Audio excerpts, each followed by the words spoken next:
Hello everyone. In this video, I'll be telling you everything that you need to know about the CLAT exam. So I'm going to assume कि आपको CLAT के बारे में कुछ भी नहीं पता और मैं आपको स्टार्टिंग से बताऊंगी. First thing I'll tell you what is CLAT. Then I'll tell you about the pattern of the exam.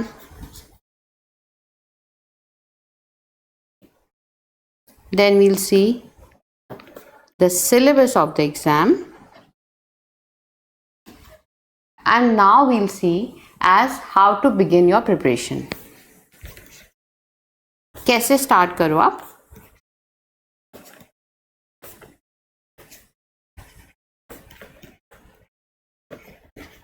Alright. So I'm assuming आपको कुछ नहीं पता. मैं बिल्कुल बेसिक से आपको बताती हूँ कि CLAT एग्जाम क्या होता है. तो देखो, इंडिया में अगर किसी को भी मेडिकल करना है तो वो चाहेंगे एम से पढ़ाई करना, राइट? किसी को भी इंजीनियरिंग करनी है तो वो चाहेंगे आईआईटी से पढ़ाई करना. सेम वे इंडिया में अगर किसी को भी लॉ करनी है तो उनका एम होता है कि वो नेशनल लॉ यूनिवर्सिटीज़, जिनको हम एनएलयूज़ भी बोलते हैं, यहाँ से पढ़ाई करें. नेशनल लॉ यूनिवर्सिटीज़ से हमारे कंट्री में बहुत सारी नेशनल लॉ यूनिवर्सिटीज़ हैं.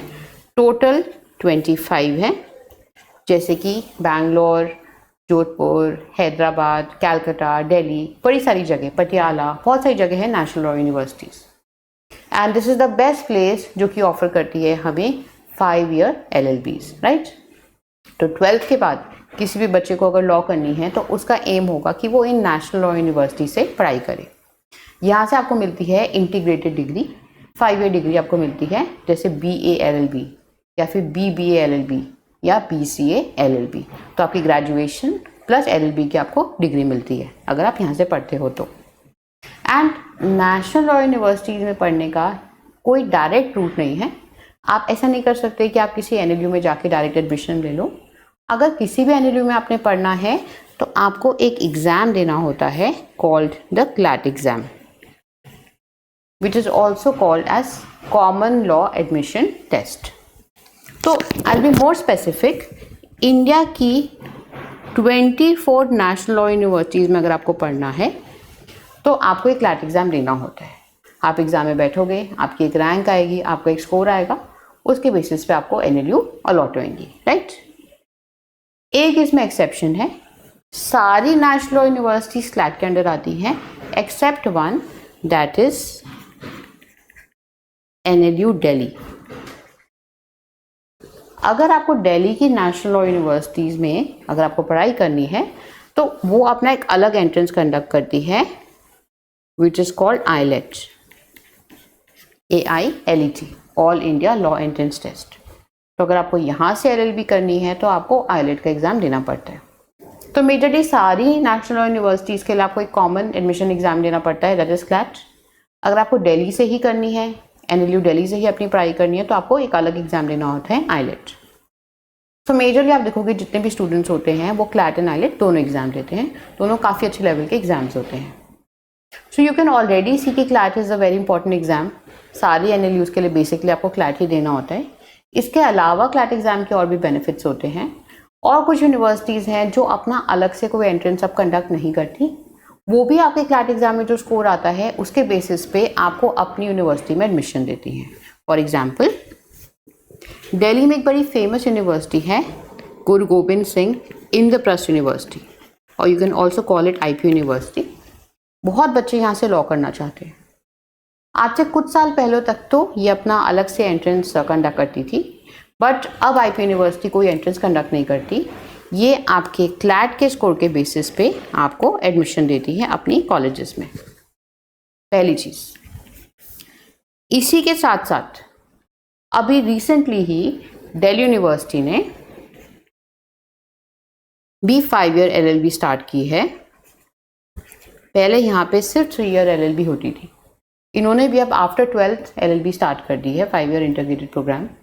एंड दिल्ली यूनिवर्सिटी भी कोई अपना एंट्रेंस कंडक्ट नहीं कर रही.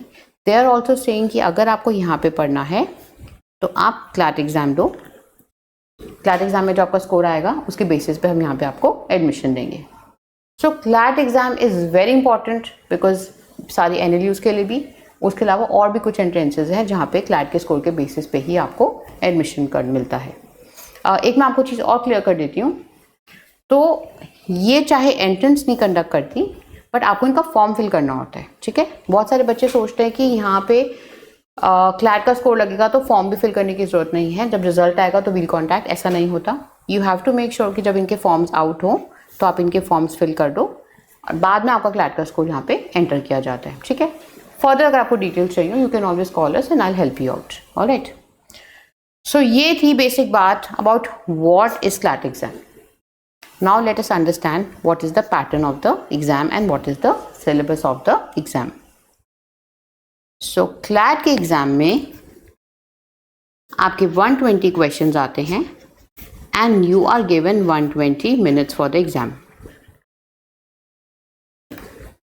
तो सुन के लगता है ठीक है, एक क्वेश्चन के लिए 1 minute, but you have to understand this is an extremely lengthy paper. आपका पूरा पेपर पैसेज फॉर्म में आता है, कॉम्प्रीहेंशन बेस्ड पेपर आता है। आपके पूरे एग्जाम में एक भी डायरेक्ट क्वेश्चन नहीं होगा, हर क्वेश्चन से पहले बहुत बड़े बड़े पैसेजेस होंगे। सो जो भी आपका सेक्शन है मैं आपको बताती हूँ, then I tell you this further. So अभी के लिए आप समझो 120 क्वेश्चन आते हैं and there are 120 minutes and your syllabus consist of 5 subjects, that is legal aptitude, general awareness,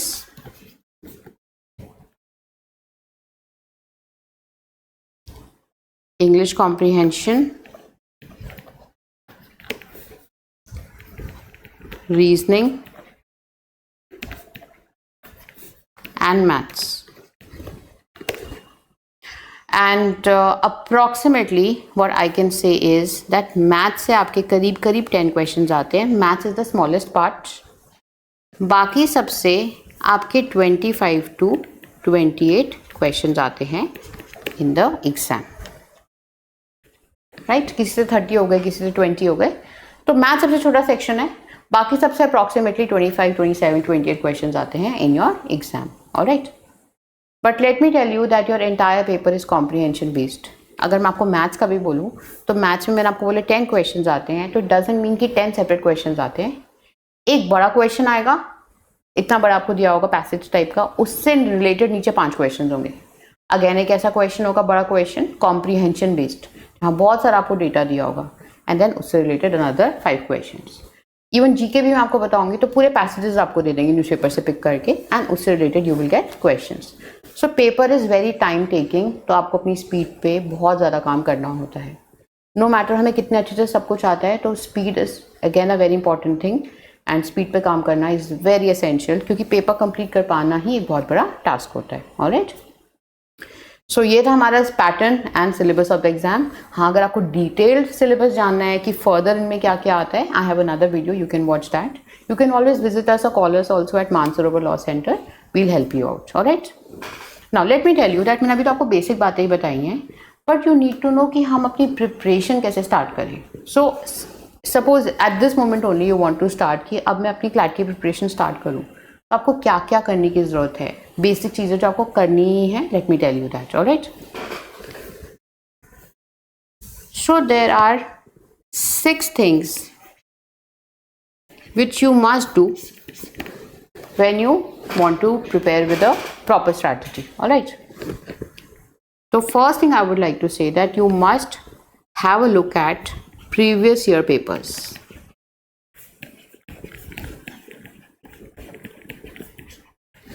अगर आप किसी डायरेक्शन में वॉक कर रहे हो तो सबसे पहले आपको पता होना चाहिए कि इसमें एग्जैक्टली है क्या। अभी मैंने आपको सिलेबस तो बता दिया कि आपका ये एग्जाम में आता है, बट एक्चुअल में क्या आया है, पिछले सालों में क्या पूछा गया है, सबसे अच्छा रहता है अगर हम एक्चुअली पेपर देख लेते हैं, क्योंकि फिर आपको उससे आइडिया लगेगा कि this is something I need to be prepared for. So at least आप पिछले 3 साल के एग्जाम के पेपर्स तो देखो, अच्छे से उस पर टाइम लगाओ, don't just flip through, see them, read them, go through, possible है तो अटेम्प्ट भी करके देखो, उससे आपको पता लगेगा कि आपको किस चीज़ के लिए प्रिपेयर करना है एंड किस लेवल की प्रिपरेशन होनी चाहिए, alright. And I can tell you that we have all the papers CLAT के जितने भी आपको 5-10 साल के जितने पेपर्स चाहिए सब हमारी वेबसाइट पर अवेलेबल हैं at mansarovarlawcenter.com and you can find and download papers from there. आप visit करोगे, we can give you the physical copies also in case you need. All right. So you must go to previous year papers. Second, आपको in depth syllabus पता होना चाहिए. अभी मैंने बस आपको लिख दिया कि जैसे मैथ्स आता है, तो मैथ्स में कौन कौन से टॉपिक्स आते हैं, किन टॉपिक्स की वेटेज ज़्यादा है, किन की वेटेज कम है, किस पे मुझे पहले पढ़ना है, किस पे मुझे बाद में पढ़ना है. जैसे मैथ्स अगर मैं आपको बताऊं, सो अप्रॉक्सीमेटली 20 टॉपिक्स आपके मैथ्स में आते हैं, बट उन 20 में से 4 ही हैं जो ज़्यादा इंपॉर्टेंट है. ओके, और उन 4 में से भी 2 सबसे ज़्यादा इंपॉर्टेंट है. तो you need to know that also. I can tell you briefly. फिलहाल जैसे आपके 20 टॉपिक्स हैं, बहुत सारे, percentage, time, speed and distance, then permutation, combination, clocks, calendars, mensuration, बहुत सारे टॉपिक्स हैं. बट 4 टॉपिक्स जो की हैं आपके मैथ्स के सेक्शन से, जहाँ से 99% आपके क्वेश्चंस आते हैं, that is percentage, profit and loss,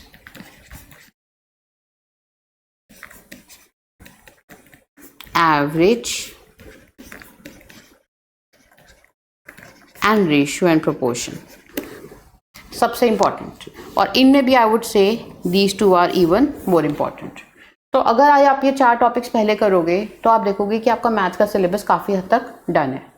but क्योंकि आपको गाइडेंस नहीं है, आप कहीं से भी आप पढ़ना शुरू कर चुके हो और इन टॉपिक्स को आपने अभी तक स्टार्ट ही नहीं किया, तो that is not recommended.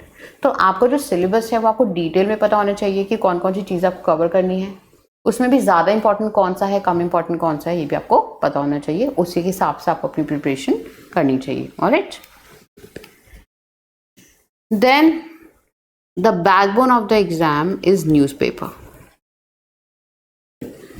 As I said, the entire exam is completely comprehension based. तो आपको ये पता होना चाहिए कि comprehension skills या रीडिंग स्किल्स या टाइम मैनेजमेंट हम कैसे कर पाएंगे. That is going to be on the basis of your newspaper reading. तो आपको न्यूज़पेपर पढ़ना ही है daily. You have to read 1 English newspaper. ठीक है, make sure it's an English newspaper. That is something you have to read. आप कोई भी इंग्लिश का न्यूज़पेपर पढ़ सकते हो. अगर आप करंटली कोई पढ़ते हो तो आप कंटिन्यू कर सकते हो.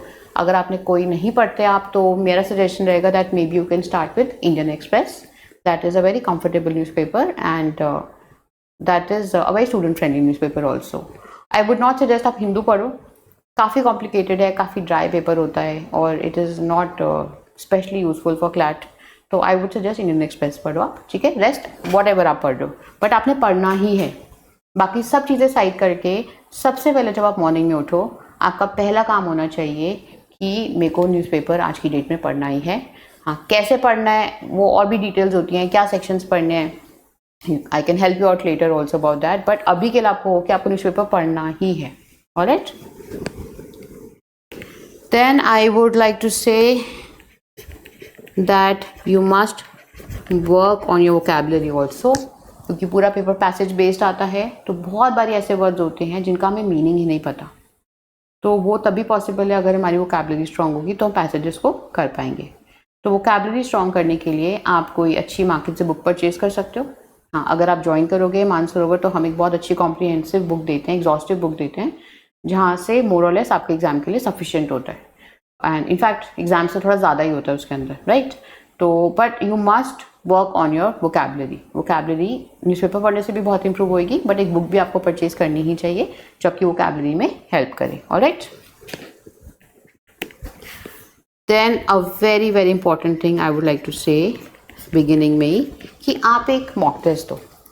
चाहे तो आप एक प्रीवियस या पेपर को अटेम्प्ट कर लो बहुत सीरियसली, या आपको ये एक मॉक टेस्ट दे दो. मार्केट से आपने परचेज कर लिया, हमसे आपने ले लिया, बट एक टेस्ट आप ज़रूर दो. क्योंकि जब आप एक टेस्ट दोगे सीरियसली, चाहे आपको कुछ नहीं आता, but just attempt the test, that will help you to recognise your strong areas and your weak areas.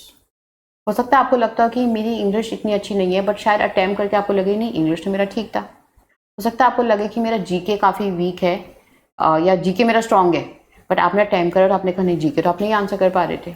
तो क्या होता है, मॉक टेस्ट देने से हमें अपनी स्ट्रेंथ्स और अपनी वीकनेसेस का थोड़ा आइडिया लगता है, और obviously we need to work according to that. Alright, so एक मॉक टेस्ट आप जरूर दो। Alright, and last and but not the least, I would like to say that you must join a good coaching center.